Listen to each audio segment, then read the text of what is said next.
Jadi baru-baru ini Kemendagri menerbitkan Peraturan Menteri Dalam Negeri Nomor 73 Tahun 2022 ini tentang pencatatan nama pada dokumen kependudukan. Ini Bapak Ibu perlu dipahami ketika Bapak Ibu orang tua siswa memberi nama pada anaknya harus sesuai dengan kaidah-kaidah yang sudah ditetapkan oleh Kementerian Bapak Ibu. Yang pertama perlu kita pahami, pencatatan nama untuk di dokumen kependudukan ya, termasuk KK dan KTP, itu yang pertama harus mudah dibaca, tidak bermakna negatif dan tidak multitafsir. Dan yang kedua, huruf paling banyak 60 huruf Bapak Ibu. Tidak boleh lebih dari 60 huruf, termasuk spasinya Bapak Ibu ya. Dan juga jumlah kata paling sedikit 2 kata. Misalnya Muhammad Hanif, itu 2 kata. Tidak boleh misalnya Hanif saja, karena ini akan berpengaruh pada pengurusan dokumen-dokumen selanjutnya ketika Bapak Ibu anak-anak kita nanti mengurus misalnya paspor, itu minimal 2 kata. Jadi ketika Bapak Ibu atau orang tua siswa memberi nama untuk anak-anaknya diharapkan minimal 2 kata Bapak Ibu.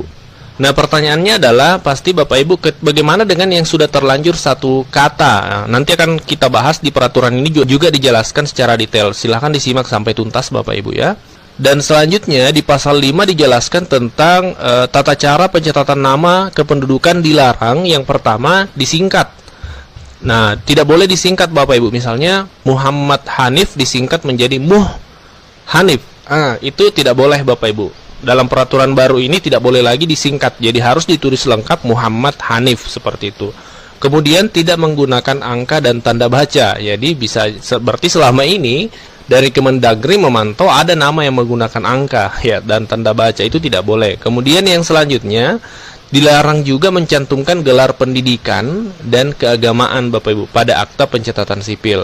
Jadi ketika nantinya mengurus untuk dokumen kependudukan dilarang untuk mencantumkan gelar pendidikan SPD, SSOS, SE.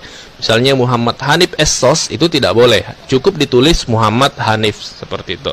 Dan juga gelar keagamaan, informasi yang kami dapatkan gelar keagamaan ini termasuk misalnya contohnya Haji, ya itu tidak Muhammad Hanif, itu tidak boleh Bapak Ibu. Cukup ditulis namanya saja. Tidak boleh mencantumkan gelar, baik itu gelar pendidikan maupun gelar keagamaan. Ini berdasarkan aturan dari Permendagri nomor 3 tahun 2022. Ini aturan baru Bapak Ibu ya. Di pasal 8 dijelaskan Bapak Ibu, ini perlu kita pahami sama-sama. Pada saat peraturan ini sudah mulai berlaku, pencatatan nama pada dokumen kependudukan yang dilaksanakan sebelumnya dinyatakan tetap berlaku.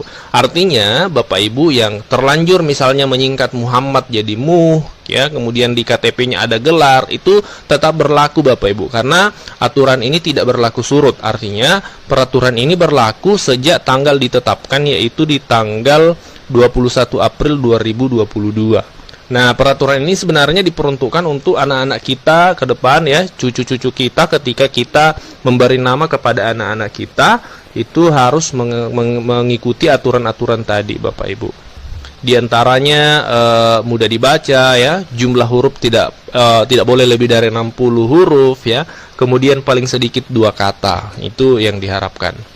Kemudian juga yang dilarang tadi adalah tidak boleh disingkat ya, tidak boleh disingkat namanya. Kemudian misalnya Abdullah menjadi ABD ya, seperti itu. Kemudian tidak boleh menggunakan angka dan tanda baca, dan tidak boleh mencantumkan gelar pendidikan dan keagamaan. Ini info hari ini, silakan di-share kepada orang tua, kemudian rekan-rekan guru yang lain, supaya informasi ini diketahui dan bermanfaat untuk semua. Terima kasih dan Assalamualaikum warahmatullahi wabarakatuh.